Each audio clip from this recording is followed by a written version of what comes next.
Welcome to the Businesses Start Here podcast, hosted by David Vigliotti and Vigliotti and Associates. We're here to talk with business owners and business experts to inspire and encourage entrepreneurs. Hello, welcome to the Businesses Start Here podcast. I'm your host, Dave Vigliotti, founder and CEO of Vigliotti and Associates. We have another great guest with us today. One of our clients that I've known for much longer than the time he's been a client, but Jesse Mikec with Safe.Right.Fast is here with us. We're going to learn a lot more about him and his business. So, Jesse, thanks for joining us today. Yeah, thanks for having me. It's good to be here. All right. So, where would you like to go with this podcast? I'm an open book. With you, we'll find out. Exactly right. Why don't you tell us, give us a little bit of your background and how you got into business, and specifically how Safe.Right.Fast got started. Okay. So my background is with electrical construction. When I got out of high school, I have two other brothers that were all in a family business. One of them was an engineer, the other one went for business management, and I always wanted to be an electrician, and it worked out perfect. So out of high school, went into the trades, was able to work in the field. Ended up being a foreman at some point, general foreman, superintendent, ran a lot of my own jobs, and that's how I got my start into construction. Okay. So had a lot of fun doing that. Then I came in the office, which is a whole different, and if you talk to anybody in construction, they could empathize with that. Like, oh, you went to the office. So I sold out, went in the office, and one of the reasons I went in the office actually was for safety. For safety in the company, they had a position that was open, which was an interesting job to take. So, and that was fun. I was able to. I don't know how to say it. Probably because I was one of the biggest offenders is why I was so good at the job, because I knew all the tricks. And well, that's like the Catch Me If You Can movie. There you go, exactly, right. I was not Leonardo DiCaprio, or Blank Checks, right? Is that the movie? Yep. I didn't say, yeah. So, no, it really was true though. It just needed help, and we had a great safety culture. It was for Lighthouse Electric. We had a great safety culture, but it was just ready to go to the next level, and I was able to help with that. Build a great team. There's a lot of teams still there, but a great team for that, and that was mostly what drew me into the office, was that position. So, okay. So I guess from there I took on some other roles, but But safety's always been since then kind of your thing. Because I know even talking to your dad, I did something. He's like, Jesse wouldn't like that. It wouldn't like that.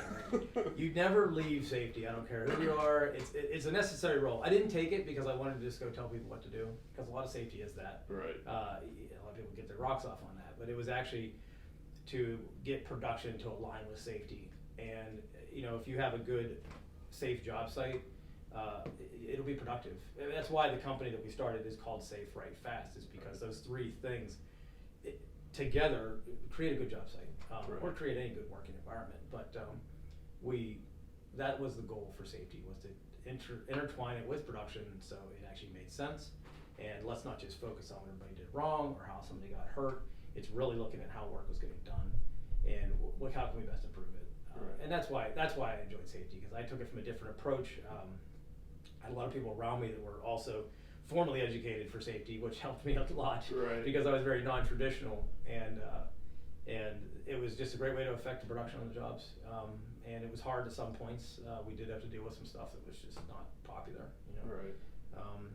Just because it was we were really ripping the Band-Aid off on some old practices that needed to be changed, and using certain methods to make those changes is really where we started to cut our teeth on what we do with Safe.Right.Fast, which is trying to implement changes that you've been trying to do in your company, or make improvements or see growth through something that's just hard, because it's either has legacy, there's a person involved that it's just all on them. There's a lot of superhero stuff that happens in a lot of companies, and what we do allows for that responsibility to be shared, and you can then make those changes based on knowledge and less on just feeling and a gut check.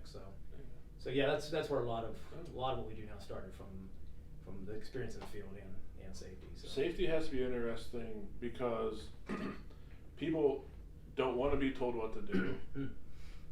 And a lot of times, even as an auditor, I think it's similar. People, I worked for Alcoa. They probably have more safety restrictions than any building I've ever been in my life. They're a little tough to work for, right? The reason is they've experienced what happens when you don't have that.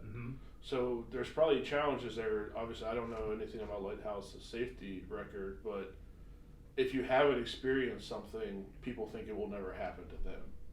So we could always tell which companies, even as a tax, when we do taxes, you can tell who's been audited before, because they want to do cautious, things. right, yeah. So that's got to be difficult, even if it happened in your company.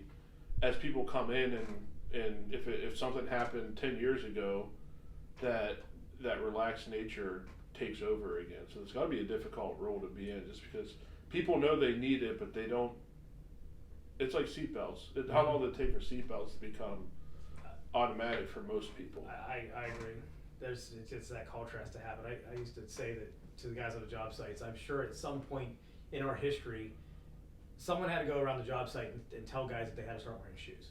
Right. I mean, it's I don't know when it happened. It wasn't in my time frame, but it's at some point somebody, hey guys, when we were building pyramids, we got a lot of foot injuries. We need people to start coming to work, so they made them wear boots at some point. Right. It's just, you're right. As you go back, I'm sure something wrote that role for a reason. Right.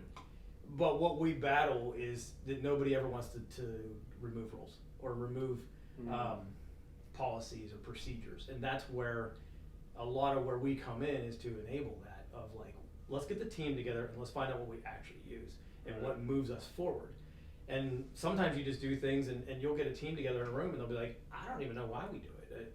Didn't your dad used to do that when he worked here? I mean, you get these kind of comments. Right. And I would challenge a lot of companies, if we're going to talk safety, when's the last time you took something out of your safety handbook? And they just get bigger and bigger and bigger, and usually the more mature the company is, the bigger the book is. But I would challenge that, saying that do we actually realize what's in here, and does it actually affect the workflow? And that's a good point. It's probably the same in your world. With, like you said, people that have been burned. They have just different procedures, and if there's no real reason behind it, that's usually the test of if you can't explain why you do something, then I would suggest challenging it. Yeah. At that point. And if your handbook's too big, it's just white noise, right? Nobody ever reads it. Yeah. At that point, it's just the law enforcement codes that somebody throws at you when they need to. So and sometimes they need to be long. I mean, there's a lot of processes, but yeah, and that's a lot of where my career has taken me. I would say myself, I don't mind following the rules. I know there's certain types of people. I don't mind following rules. Actually, I want to just know what they are, because I want to know my lane. Right. And I'll bump up against the edges as much as I like, and I usually do. But give me a lane and give me something to work with, and that's where I think most people operate. And they want it to be, if they don't feel that they're fair or it's totally unrestricted, then they'll just either cheat or they'll either give up on it because they find it just too restrictive. So I think you need to give people a fair amount of lane and let them work with that. And that's where you hire professionals. I mean, like yourself. I mean, I need someone to explain tax code to me. It's like, look, just am I in my lane? Just keep me here. Right. We've had those conversations. What is the point where this is not okay? And we talk about it, and then it's good to know. You decide what you're going to do. Obviously. Yeah.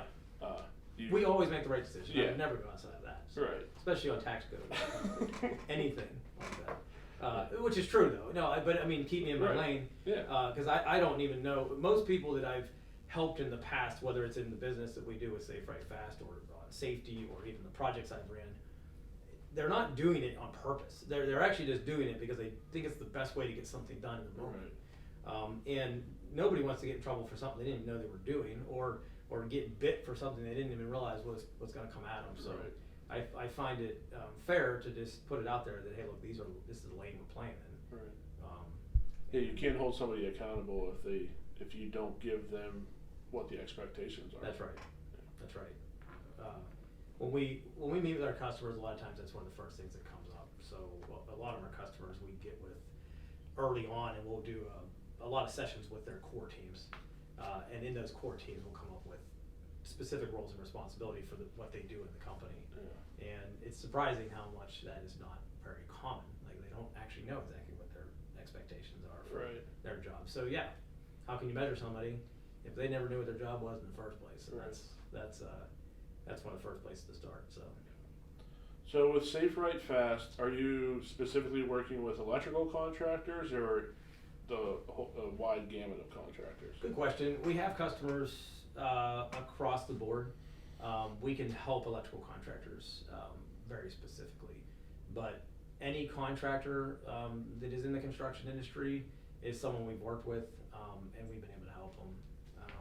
Specifically, we fit very well in the subcontractor market, but we have general contractors as a customer right now, and we're obviously very connected to the electrical industry. So yeah, that's primarily our space. Gotcha. And you know, it is starting out a business. You're going to go to the contacts you have first, Exactly. and our first contacts are mostly electrical contractors. Right. So So speaking of starting the business, it's been a non-traditional route, right? So you spun hey, you out. told me you see a lot of business, I guess. Well, I mean, in some instances it's traditional, but it's not often at this size you see businesses spin off of another business. Why don't you talk a little bit about how Safe.Right.Fast started? Okay. Whatever you're comfortable with about the relationship between Lighthouse and Safe.Right.Fast. I told you, Dave, we're open book today. No, in all seriousness, I can. It helps actually for even our customers and just to understand. We are birthed from a company, Lighthouse Electric. It is a family business, and that family business is in third generation. Started in 1984. In construction, if you do enough research, you'll find out that, well, I guess in most businesses in general, but construction has its own lane. Third generation is a tough milestone to get over, for a lot of reasons. But we are a third generation electrical contractor. When I say we, our family, and we have to spread out. You know what I mean? In some ways, just because we have a lot of skill and a lot of talent, and we have to figure out what we're good at and make things work. And that is where the company started. Safe.Right.Fast started from Lighthouse Electric because we wanted to help the industry. Lighthouse Electric wanted to help the industry, so they were always open about inviting people to their facility, offering any kind of help to another contractor that needed to see how maybe we grew or had a challenge through certain things, and it became a regular thing. So we decided that it would make sense to be more of a third party, or more of a, not just Lighthouse is the name. It kind of helps a little bit too, so that way when you're in their facility, it's not. It kind of weirds out some of their employees, like, hey, why is another contractor here? It was, for no real reason, but it just, the names kind of messed things up a little bit there. Yeah. So we created that company specifically to help other contractors. And it is independent, as far as the way we just do our bookkeeping and the way the business is managed, but they're still intertwined because all that relationship is there. They use our services, I use their services. And naturally, we just connect really well. It's a separate legal entity. It's a separate legal entity, and it's worked out that way because we need to cut our own path, and that's always hard. I don't know specifically what other people deal with, but I know other people that have started businesses that way, and there's always that moment where it's like, well, who are they? Are they us? Are they them? Right. And what I found is the quicker we got busy, the better things were. When we were perfectly meshed and a lot of our business was helping them, serving them, that's basically what happened. We were already working with the Lighthouse, and it was just already a natural amount of work there. But as we're branching out and finding more customers, it actually is the healthiest relationship now that we're busier. So, right. but yeah, it's been an interesting journey. It's been exciting. Yeah. It's been exciting. Some of the conversations we've had have been interesting, just because it's not a situation anybody in the family or anybody in either business has really dealt with before. So we're trying to pave that path to, in the best way possible. We're going to make mistakes, obviously, but trying to do it in a way that's going to be fair to both parties, and making sure that your clients are taken care of and there's no issues between the companies. That's right. And right now it seems to be fine, but it's funny you say no one's done it in the past. Facts are we haven't done it since 1984. I mean, we haven't started a business, when we look at comparison to Lighthouse, that's when that business started. But ever since then, it's been building on the back of what's there. So it's one that we've started other things in between, but this one is, I guess, mine to deal with. So it's the first one I dealt with, and Safe.Right.Fast has gotten a lot of help from a lot of people, and it's greatly appreciated. We've met with amazing people. We've been connecting with certain people, and half of it really is, there's obviously a lot of favor there, and I'm okay with that wherever the favor came from.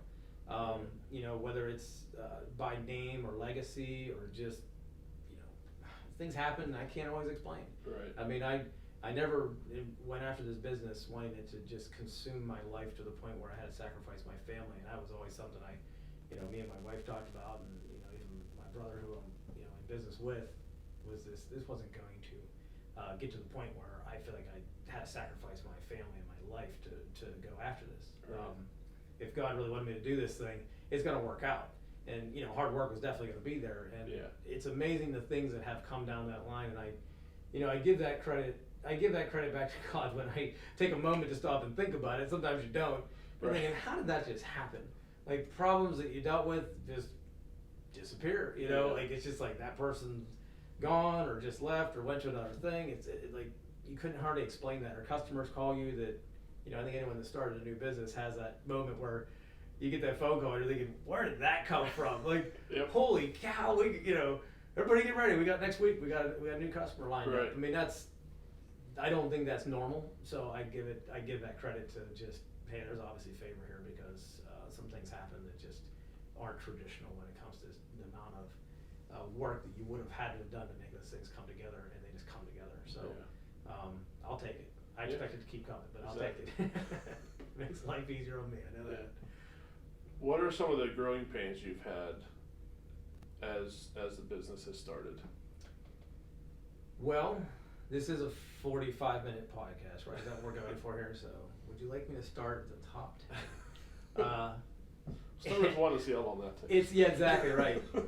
Growing pains. Well, I've realized that, some entrepreneurs might be different than me. They might just be good at everything.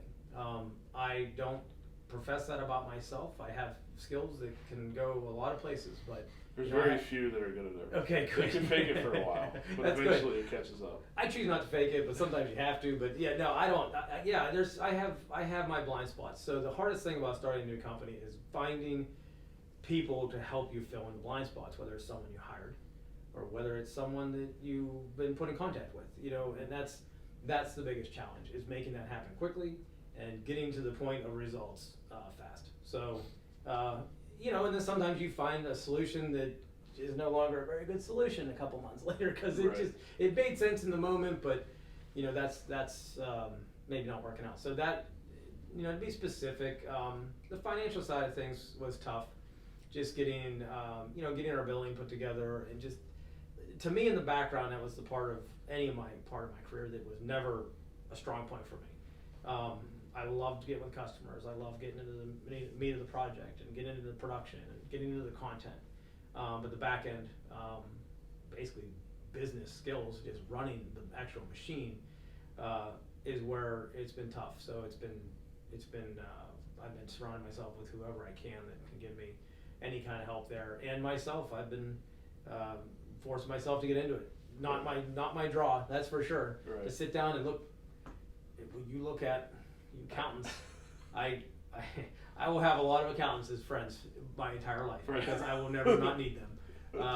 And I don't even want to pigeonhole you into an accountant. You're an entrepreneur yourself, but I mean, it's just, that's a part of the business that was hard for me. So, and then building a team was a challenge, because you balance that.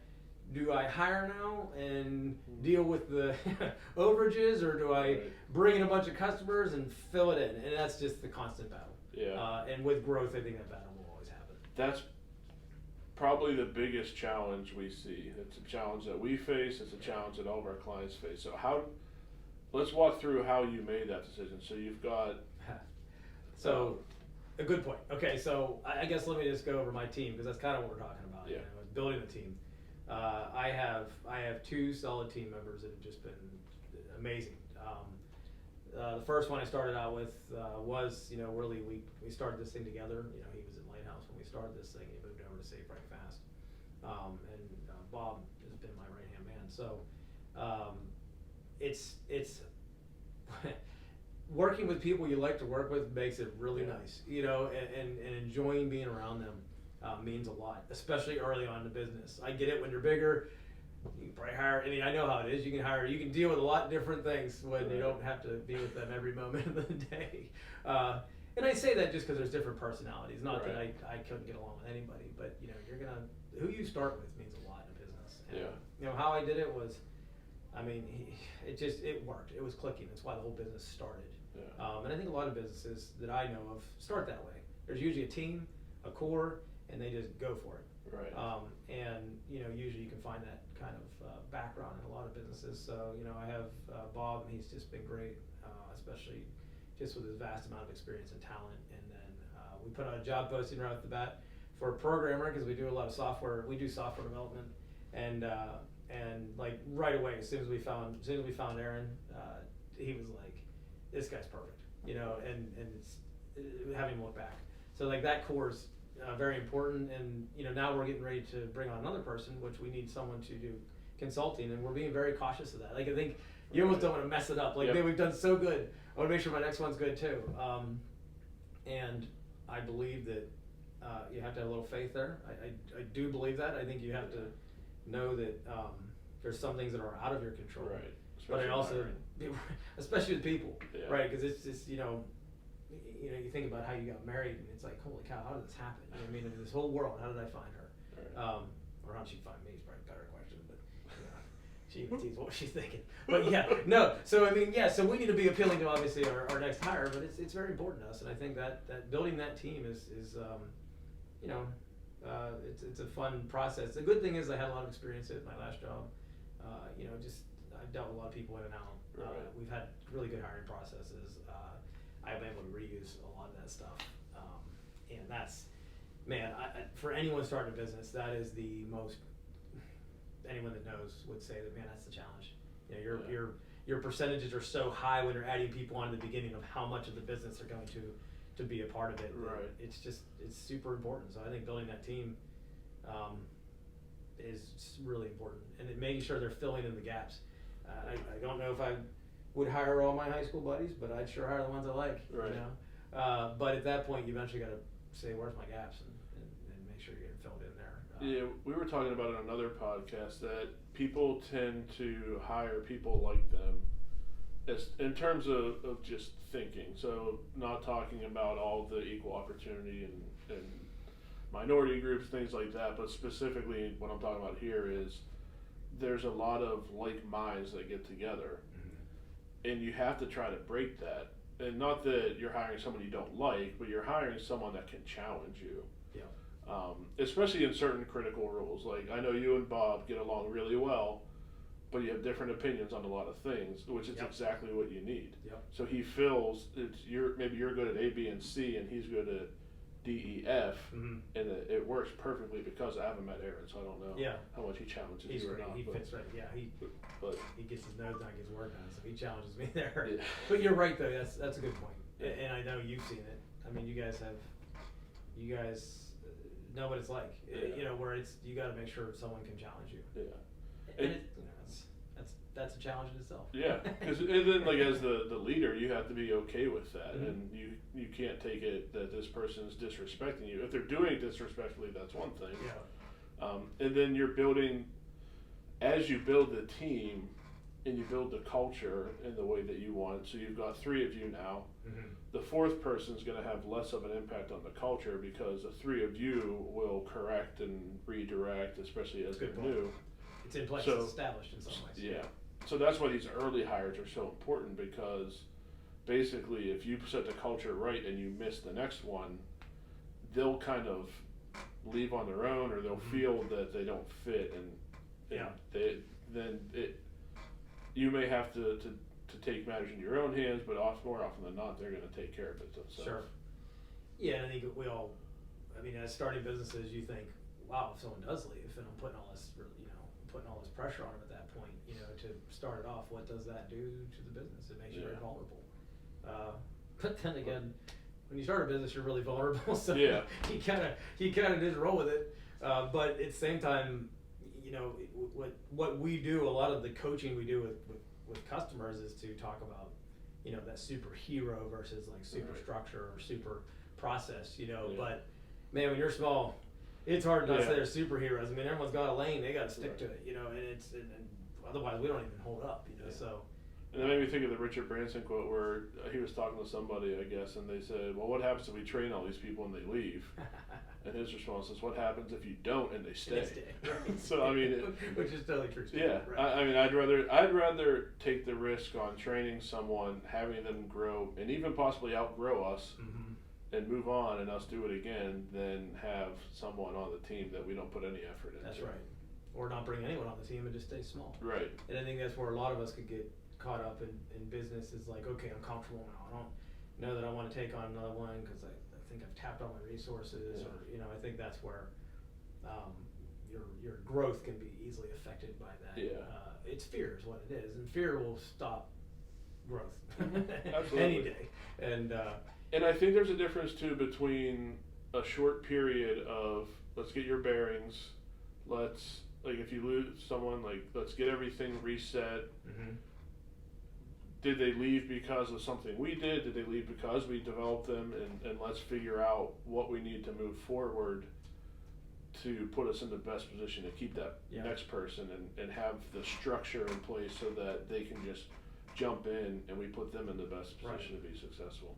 Yeah, you want speed, that's for sure. Especially when it comes to replacement. Speed is good. Yeah. Because usually though it happens, and the reason why I find it happens is because you have something to do. If you're starting off business, and we've all been there, you know, where you've hired a little more than you need, and it's like you're kind of all looking for something to do, you find that, I hate to say it, but just the dumbest things to get worried about, like because you have too much time on your hands. Yeah. You know, it's like the things we used to worry about before, you know, when we got married, before we had kids. It's like we had way too much time on our hands to think about that kind of stuff, you know. So, you know, once you pile a couple things on to do, then it's just like things just start moving. Yeah. And that's with business. There is truly something to be said about just being busy and getting that new customer. It's just I don't know if that ever goes away. You know, where you get that fresh customer and all of a sudden you got this something to do. Yeah. It's all that other stuff just goes away so fast because it's like you used to be worried about it, and now all of a sudden you're hammering down to just get this project done. Now, sometimes there is some cleanup that needs done after the fact because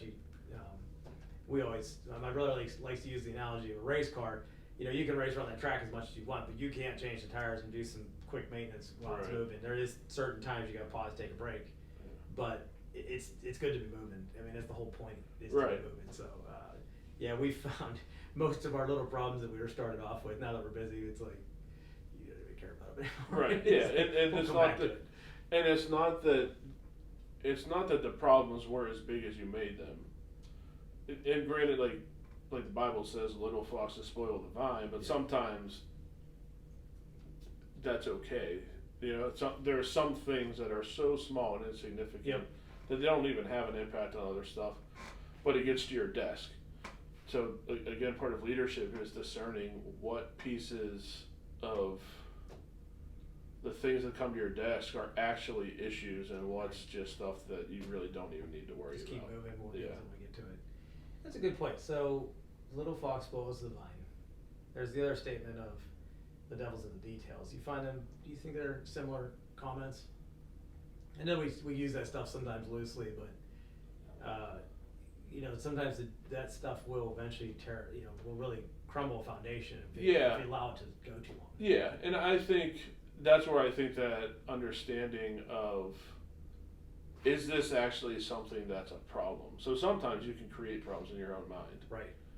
Or an employee can bring something that's, to them, seems like a big deal. In the moment, right. In the moment. But if you wait a day, they probably even forget about it. Yeah. I'm trying to think of an example. Well, things will deteriorate, I think, over time. You know, I know you've probably dealt with it, where if you keep putting it off, eventually you go back and think, well, I mean, that's where the little fox, I don't know, I don't really have a vineyard, and I don't really know foxes to be a big problem with them, you know what I mean? But most of our problems with foxes is like eating the neighbor's chickens. But I always try to unpack that one of like the fox spoiling the vine, because I'm a detail guy, and I always think about that one. Like, okay, so what's actually happening there? You know, what was the parable really about? And I the best I can unpack on that one is that I think it's just a slow process. I mean, foxes are little; they don't really do much damage. It's almost unnoticeable. But I think over time you can find out, like, this thing really is eating away at us. So I think you'll always have foxes. I think is what it comes down to. Yeah. You know, and I don't know that. I think you just got to deal with them at some point. But Right. it's just not. You shouldn't wake up in the morning and think it's my life focus to deal with fox. You know. Absolutely. You need to deal with the foxes, but you also need to figure out what's a fox and what's a bunny. Like, what's kind of not even innocuous. Exactly right. right. What are we talking about here? Right? I don't know. Okay. Is this Peter Rabbit? Is it, what was it's the tomatoes? We started talking with an English accent, you know, this is part of the Peter Rabbit story. We're on the right track, though. I mean, Right. I know what you've dealt with, and we've had a lot of talk about business, and it is discerning where your problems really are is one of the hardest things in business, because there's always problems. I think that's the thing. If you're always growing, there'll always be problems. If you kind of are just like status quo, you know, which basically means you're going backwards, but you can probably say we don't have any problems. But I think as growth happens, as most new businesses are, there will be problems. It's just, what's my foxes, what's my bunnies, and we just had the first frost of the year too early and we just lost all our crop. I mean, you got to know what your differences are. And I like that we're talking about gardening when that's not anything on. My wife has a garden, but I told her, I was like, this is yours. Your wife has a garden now? Yeah. Does she not do anything? I mean, she's like Superwoman. I know. Fixing strider bikes. I mean, come on. Do you need us to bring some tomatoes or zucchinis for you? Yeah, maybe. I don't know. Is it? Zaya calls them bikinis. Bikinis? No, bikinis. Like the swimsuit. Bikinis. Well, I do know this. When you know who has a garden about this time of year, you know, it's they always Western Pennsylvania, and it's always the thing they got. Wait, and it's the zucchinis are like this long. You're like, what do I even do with this thing? Cut them into burgers, you know? And it's like you can only eat so many tomatoes. And you know who around you has the garden. Yeah, we brought stuff in for EJ on Monday. There you go. You got everything you need. Now the neighborhood chickens, you know, I'm cool with that. We can't eat enough eggs in our house. I think so. It's like you get, you know, but yeah. I'm glad we're talking about gardening. This is very relevant to starting a new business. Well, most of the parables in the Bible about gardening, they are. right? Well, if you think about it, you got to prepare the soil. Let's go all all the way there. Let's go all the way there, right? Well, the point was that Jesus spoke to his audience, and a lot of his audience are either fishermen or farmers. So I guess who's our audience here? I guess what it's come down to, right? Let's make sure we're being relevant to them. Yeah. You know, if we're talking shop, it's, you know, I mean, those challenges can be anything. I mean, mine was just picking the software we're going to use to manage our books. I mean, this was stuff that I didn't even want to deal with. I started this business because I wanted to help people, not deal with my books. I still think you made a mistake with your payroll software. You know, I was taking advice from my accountant, and that's what I got. You know, so since you didn't listen to him, I am now. What was I to do? You know. Actually, let's go back to that. We need to revisit that at some point. Now we got a fresh start. Let's say that, right? I mean, we got a lot of things fresh going on. Yeah. So let's put everything on the table. Yeah, no kidding, right? So yeah, I mean, those are the decisions you make, and you're just like, hey, I know I can get back to this thing because it's not a fatal decision. I mean, at some point you had to say, this is the one I'm going with, and if we need to change it later, we'll change it. And that's you can't change things every time. Yeah. You gotta double-minded person will never succeed. Yeah, you know, that's something I didn't do great with early on. I'd make a decision and then on a software or something, and something else would come up like, ooh, that's nice and shiny. I like your candor. I think we can all admit to that, whether we want to or not. Yeah, it's like, ooh, this is a new thing. And I think we're kind of settled in now, but I mean, probably until earlier this year, we were still playing around with different software. And part of it was I didn't know enough. And we use one software, that doesn't do... Missed all that stuff, yeah. Yeah, it doesn't do what I wanted. You don't know what you don't know. Yeah. I mean, you don't even know what you need at that point. Yeah. So. And we're going on 5 years now, and I think we're finally got our technology stack in good shape. Technology stack, man, you're talking like a real veteran, man. 5 years. I was just thinking about that when you said it, and I can't wait till that happens. Yeah. These early beginnings. Yeah. They call them small beginnings, right, man? Yep. They are small sometimes.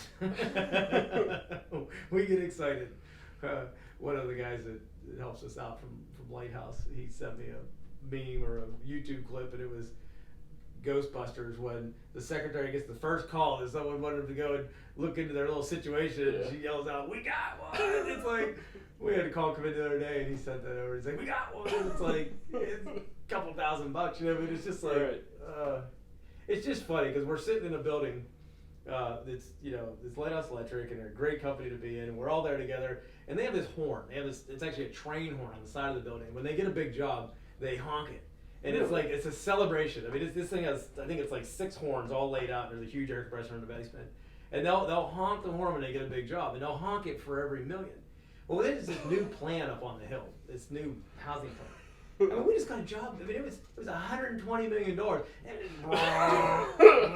these people are probably thinking, like, where's the train at? Like, I mean, they were just laying into it. And it's like, it's fun, everyone's celebrating, high-fiving, you know, and we're downstairs at Safe.Right.Fast, and we're like, we had a $3,600 job, but, you know, we're like, yeah, buddy, we're going to lunch, you know, it's like. We'll honk it for every 1,000. Exactly right, we'll honk it for every 100 at this point. And that's, I think you just got to appreciate what you got, you know, and that culture started from my grandfather, who used to have a bike horn literally on his desk, and he'd get a job, and they would honk it for every they would actually honk it for every 100,000. And that was how he'd walk around the office, and he would open your door up when you're in the middle of a meeting like this, and he'd just honk it and be like, you know, we got a job, you know. It's, I think awesome. If you lose that in business, you probably need to check your calling and what you're really doing. I think we need to come up with. I think you got to have something to celebrate, right? You know. Yeah, we don't have one. It's usually usually me here going, oh great, now what do we do? Oh no. Actually, it's funny you say that, because I think that starting a business is such a gamble. You know what I mean? In some ways, like I know a lot of guys that run businesses and they won't go to Vegas because they're like, I don't need Vegas. I gamble every day. But it is a gamble, and I think you almost have to force the celebration, because there's something that just immediately swells up in you when you get a job, like, you know, did I give the right price? Do I have the right people? It's like your body will tell you that, but if you force through that, it's you know, it's like, you know, biblically, the first things we're supposed to do is give praise. You know, and I think it's because it's almost forcing you to be like, no, I'm thankful for this. I have that. Things are good. I think that is, it's not natural, but I think it's good to celebrate and then get to work. I'm not a good celebrator. I might not be either, believe it or not. I always thought I was more than I was, but now that I started a business, now I'm the guy that's like, oh crap, I just got that job. Right. Yeah. I mean, we're excited, but I think your team. Yeah. You owe it to your team to be excited. You see the challenges as well as the benefit. The benefit, right? Yeah. The so benefits have to come, right? Yeah. So yeah, I think that's, you know, when you talk about, you know, small beginnings, that's where you know it's hard sometimes to be excited when we know what we came from, but you know, most people starting a business probably came from something big. I mean, it's called like it is. You know, we all had that comfort before this, and now we're in the middle of a new start, and you know, you just got to be excited about what's coming to the door at this point. So. Yeah, I mean, I know how excited I was when we were break even. Yeah. Right. Oh man, I can't wait to get there. Tell me about it. So right? It's interesting. So we've always been profitable. Mm-hmm. But the industry we're in, we flipped it on its head this year for us at least, and there's more people doing it than I thought. But we talked about the subscription model. But until this year, we would get a bunch of cash in like 2 months, and then we've got to make that last the rest of the year. Right. But the first year that when we started the firm, we didn't have that. So that bunch of cash, we needed to pay things that we'd already bought. Right. And so then we get through the end of the tax season, and it's like, all right, now we got to survive till January. Right, whatever it is. There's 4 or 5 years in a row where like we just have to get to January. Have to get to January. Then you get to January, you're like, crap, now I got to get to January. Yeah, right. It's never ending, right? Where's the error? We gotta come up for something. Yeah, so we're there now, where we're cash flow positive every month. Yeah. But a big part of it is we took it out of tax season. Right. So we're still going to get funds in tax season. We'll have more money in tax season than the rest of the year, but we don't have to make that last until next tax season. It's not that much of a hold your breath. Do you think most companies are structured that way? I mean, in my research, there's a lot of seasonality. It's a lot like that. Yeah. Or like we're lucky because recurring revenue is our thing, and you have a piece of that. A majority of yours is like that, but there's a lot of businesses you have to sell over and over and over again. For us, like if we wanted to stay the same, we just have to sell each time we lose a client, right? So it's not like we get a client for a project and we like Lighthouse has to go sell a new project consistently to keep going.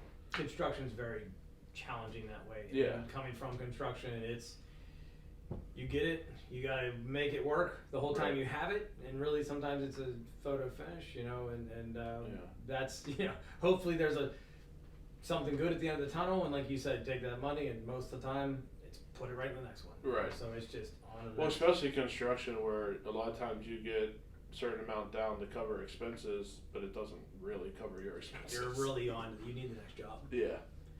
You think that's concerning?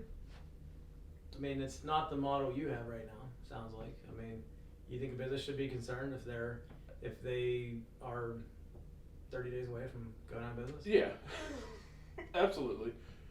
But there's a lot of them out there. Right.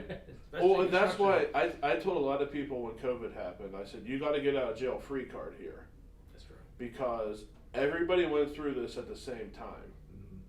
Most often, businesses go out of business because something, it's not COVID, but something that has a COVID-like impact on your business happened to you. And you couldn't survive. And you didn't have any money in the bank. Man, that's a good sales pitch, Dave. You should put that on a podcast. That gets you customers. I'm ready right now. Convert me. I'm ready. We're gonna have to double your fee this year. Exactly right. Let's do it. This is great. That's a good point though. Yeah. If you didn't see the writing on the wall with that one, it's like you got your free. Yeah. You got your free look at what you needed without all the government handouts. Right. And things that came rolling through the door, and people were very forgiving. And, yeah. And it's just and it usually happens to either a handful. It can happen to your business individually, or your industry, or your area. Like there's a whole different. Obviously, anything can happen, but this one time we all got to get out of jail free. What do you think stops people from being ready? Lifestyle. Yeah, they don't want to change. They don't want to change. They don't. Especially, I would say entrepreneurs are not good at this because when you put the work in, you want your reward. That's why you start a business. Let's call it like it is. I want this. I want my level of effort to equal my reward. I don't want to wait 6 months and build up 6 months worth of cash in the bank and then take my reward. Right. I think, and that's not everybody, but that's a lot of people. Especially in small business world. Yeah, and even employees on W-2. I mean, what's the stat? I think it's like 85% of the country is living paycheck to paycheck. Yeah. So it's keeping up with the Joneses. It's using credit card to buy things you can't afford. Yeah. Which I know your thoughts on that. Yeah. You don't have a credit card. It hasn't come up yet. But yeah, I think that's a lot of it. People are spending more than they have, and it's from a business standpoint or their personal lives. I mean, because when you deal with small companies, it's the personal life. Really, it's tough to separate them. I think if you can start when our business finances turned around is when I put one on payroll. We changed to an S corp, so you had to go on payroll, and there's a set amount I get each month, and then I haven't taken many distributions, but once I do, it's going to be a set amount each quarter that I take. Right. So that way, we're kind of unhinging the business finances from the personal. Yep. If you're intermingling, even if you have payroll, but you're taking out cash whenever you feel like you need it, or you're taking out cash to go on vacation and you haven't planned for it, that's going to lead to some financial problems on the business side.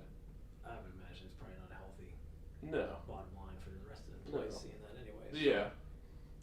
But it leads to you're not putting a plan in place. So you can, like, say you get a big job and now you got a surplus of cash. You can take some out. You just need to make sure you're understanding the cash flow for at least the next 6 months of the business. Is there a formula for that? Do you think, like, if you started a new business and you're just, it's like sometimes you feel like you have to put everything back in, almost out of obligation, right? Just because things are so, I don't call it fragile, but just so volatile at the beginning. I think you just pour it all back into the business. Is there a magic number there? Like 2 years, something, 2 months? I'm a fan of having 6 months expenses in the bank. That's probably more aggressive than most people would say. Mm-hmm. The range is like 3 to 6, but Okay. I'm an accountant, so I'm conservative. Of course you are. Right. But I mean, if you have, and that's early on. Mm-hmm. The bigger the business is, the less you need at times, depending on your model. Like for us, Yeah. Recurring revenue. we're not going to lose 20 clients at once. Yeah.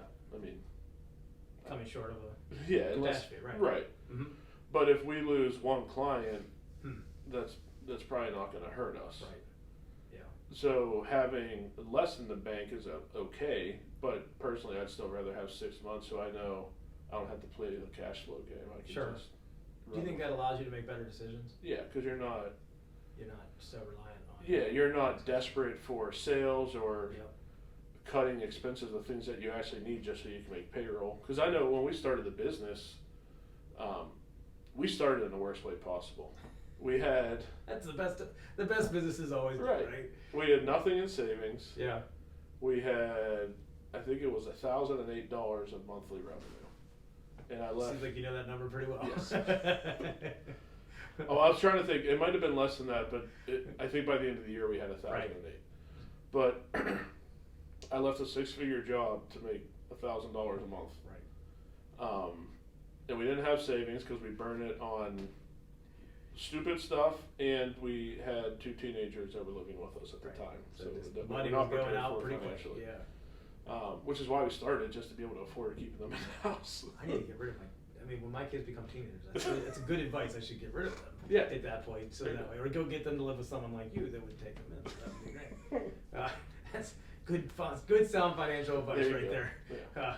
Get rid of your teenagers. That's where my savings went. Yeah. I've heard before that each kid you have costs you a house. Yeah. That, I don't like kids trashing my house, so I guess maybe that matters. You know, Yeah. I can see that. I can totally see that. But So back kids- to what we were saying, I priced our stuff so low because I needed every single sale. Mhm. And we're still paying for it. There's still clients Mhm. that are not paying very much at all that Well, so I have now trouble you- I have trouble telling them, hey, it's time to move on or come up to this price, which Yeah. we're about to, I think, pretty soon. But Right. it leads you to just make desperate decisions. So Mhm. to make good decisions as a business owner, you need to have the short term and long term in mind. Mhm. If you're not able to make your mortgage next week unless you get this sale, long term's out the window. Yeah, you're month to month. Yeah. Week to week, probably. Yeah. Okay. Day to day at times. Yeah. Right? That's a good point. Yeah, it's a good point. It depends when your payroll goes out, but yeah, I hear you on that But one. even So- like, it's like, all right, we have these clients that we sign up QuickBooks subscription that gets billed through us. Right. It's like, We better have enough in there tomorrow. yeah, better be something happening because it's coming Yeah. out. Yep. Yeah. Well, and that's good. It affects your decision making for sure. Yeah. That's true. I've seen it in businesses that I've been a part of and businesses that I've seen recently. And Yeah. You'll make decisions based on cash in hand. Yeah. If you're a slave to the lender, I don't know if you would call that lending, but you sure are pretty doggone close to needing to borrow something. Right. So that's a pressure that can affect your decisions. Yeah. My brother Anton.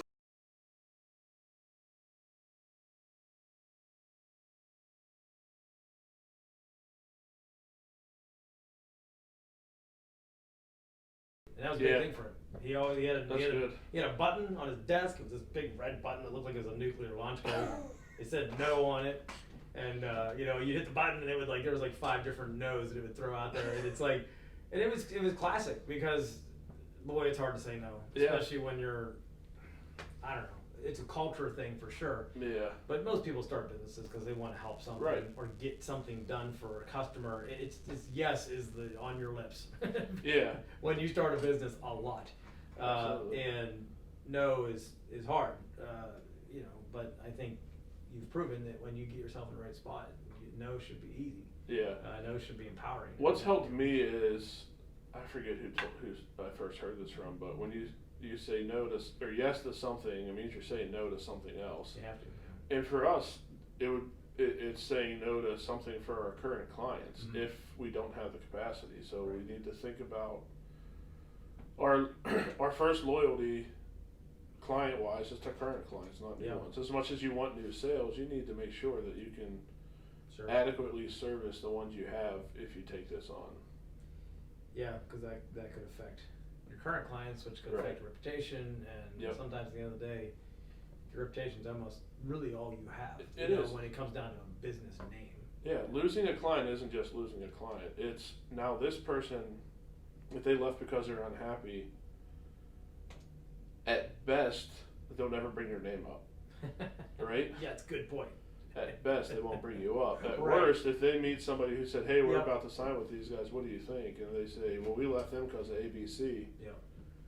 And likely they're associated with people that are in your network of customers. So, yeah, I've already had issues, where it's like, man, it didn't go the way I wanted it to go. Yeah, and probably because I said yes and I shouldn't have. Right. Like, I'd rather have them just be like, oh, I didn't have time for me versus, man, they didn't give me what they said they were going to deliver. And it happens. You're never going to be able to avoid it completely. There's going to be mistakes that happen on your end. Sure. Expectations that weren't realistic on either side. It's just, you're going to have clients that turn over and aren't happy. Yeah. But the more you can do to mitigate that, the better your reputation, the better your business is going to grow. It's always nice.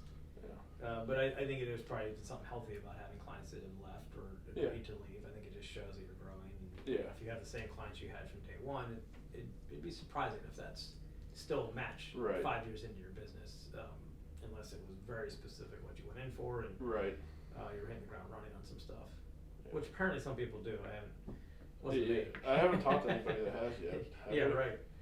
Yeah, I know of some guys that have started businesses, and I really respect what they held back on. They were so laser focused, and I give some people credit being like this. Now, I usually put you in a kind of a unique category. I don't use the word weird, but they're so laser focused on the business they're starting that they won't say anything to anybody. Like, the people know they're even doing the business, and they won't even bring them in as customers. But they're so keyed in on exactly what they're trying to create for very specific customers. Those are usually the best businesses, though. Oh, the one I'm describing is an incredible business. Yeah. And it grew very fast. That's why we're kind of refocusing. We're building one at a time, but we're developing niches, specifically right now, physicians. Mm-hmm. Next is construction, which we're just a couple months away probably from really digging into that. Mm.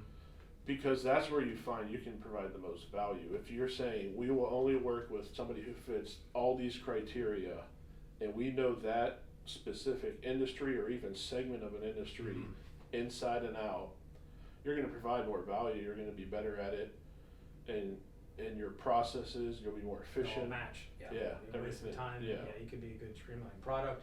Yeah, and that's. I would like to think we've tried to do it the best we can, but like I said, there's been mismatches. It just didn't really quite come along, and hey, we're into it. It is what it is. But I'm not saying that like I'm not going to fix it. I'm saying that like, well, we're going to figure it out based on those learning experiences and go from there. I guess it comes down to why you started the business. It's probably sometimes challenging. I know why I started the business with what we're doing, and it really was to help other businesses. Mm-hmm. And I think sometimes that could be almost a little bit scary, because you're really at the mercy of the customer then when you're putting yourself out there so much. Right. If there's a specific solution you have to help them, and we've learned that that has to be married in there very well. Right. You can't just be out there just for the customer. It has to be, well, this is what we do, and this is a match of how we can do it. And then the other thing people don't think about is if you're not finding the right match, if your goal is to provide you want to help the customer, if you're not the right fit, you're not helping the customer either. Probably not helping yourself or the customer. Yeah, so it's bad for both. Yeah. Well, that's lessons learned, I guess, in some ways, right? When it happens at that point. Absolutely. Have you had it happen to where you're in the middle of the sales process and it was just a total bad match, and you've been able to back out of that, or any good experience with that?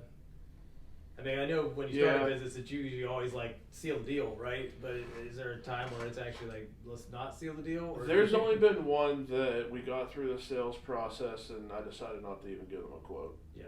Because I just knew it wasn't going to be a match. And there was one I felt the whole way through the sales process I shouldn't have, and they were a client for 3 months. Yeah. So because we both realized quickly that we weren't the right fit for them. Yeah.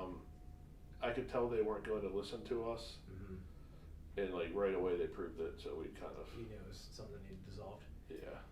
Yeah, and that's at that point it's kind of a wasted effort. Yeah. You know, I mean, it's. I learned a lot from that one.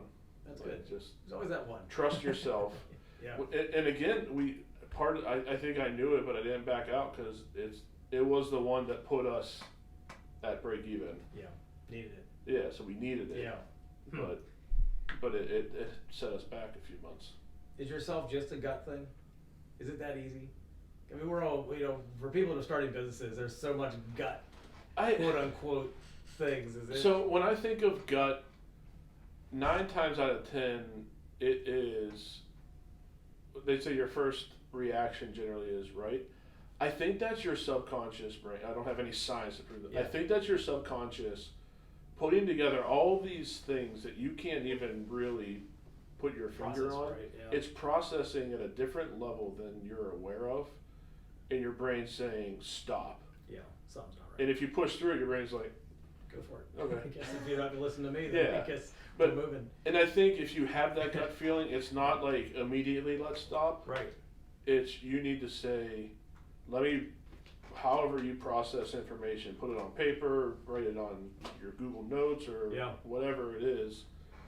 Get all this information out and see why you have that gut feeling. Because the gut feeling isn't just like it is intuition. It's not just like some magical, mystical thing that comes out, pixie dust, right? Yeah. And obviously, as a believer, we have the Holy Spirit, and you're led by that, and I think that's different. I think you know the difference between your gut and being led by the Spirit. Yeah, I feel you on that one.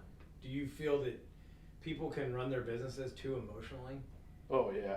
I mean, is it really I've like a done it. 50-50 balance? I mean, because when you become no emotion, it's also very just process based. What I see work the best is people that have very strong processes and policies, but are open to occasionally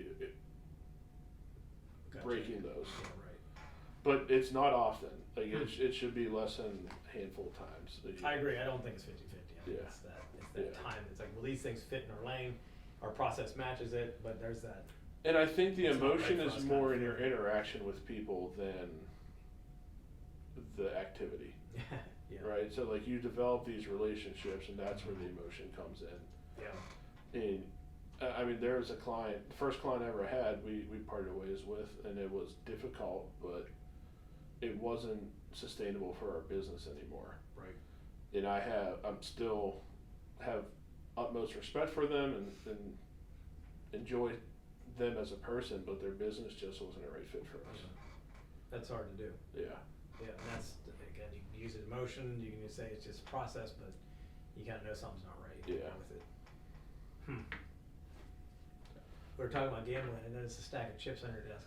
These are for golf. Is that for golf? Yeah. All right. Good Yeah. enough, maybe you hit Never looked at Vegas one. and look at that. How about that? And then it says, Vigliani Associates, we want to change your life and our phone number. Doesn't even mention accounting. Our sales pitch does not talk about finances. That's funny. So I don't golf. How do you use a chip in golf? Is it just It's a ball marker. It's a ball marker? Gotcha. Yeah, that's like the new trend is using poker chips. Is that what it is, huh? Yeah. That's good. Using the secular world to advertise. That's great. It works out for you. Unfortunately, we are out of time. Are we? We're gonna have to have you back. All right, well, You're going to have to be a co-host. we covered a lot of stuff, I guess, so. Yeah, if Dave didn't have a call in 6 minutes, we'd just keep going. That's a good point. All right. Yes. Well, what did we leave open-ended? Let's make sure we recap here. We left the rabbits, foxes, and deep frost. We got to get back to that one. Yeah. Yeah. And, Zucchinis. right, zucchinis. Mhm. We got to get some good zucchini recipes for this Yeah. time of year. Bikinis. This is bikinis, right? Yeah. Exactly. This was fun. Yeah. I appreciated the time. So Yeah, I enjoyed it. Thank you. it's good. I'm serious. We might have to make you a co-host. That's fine. I that's my business now. Is talking. So Yeah. everyone else needs to clean up the mess behind me. That's the problem. So that's great. Yeah. Yeah. Just let me know. I'll be back. Yeah. So Cool. has it been 45 minutes? Longer. More than. We're done. Mhm. We gotta stick to a schedule. I'm good with that. Yeah, if I didn't have a meeting, we'd just It's all right. keep going and make it a two-parter. It's Mhm. better. It's better to take a break. We'll come back to this. Yeah. Yeah. Great. Well, thank you. Awesome. Thanks for joining us. Yeah, buddy. take us out. That was another episode of the Businesses Start Here podcast. Thank you, Jesse, for joining us. It was fun and entertaining. We talked about a whole host of things, business or not. But thank you. And thanks to you for watching us. We appreciate your support. And if you have any topics or any guests you'd like to see us bring on, please let us know. We'll be sure to do our best to get them on. Thanks, and until next time. Thanks for listening to the Businesses Start Here podcast. We hope you were inspired and encouraged by today's podcast. We would love to hear your feedback. Please send us an email at podcast@villiotti.com. That's podcast@villiotti.com. And be sure to share, like, and comment all of our content.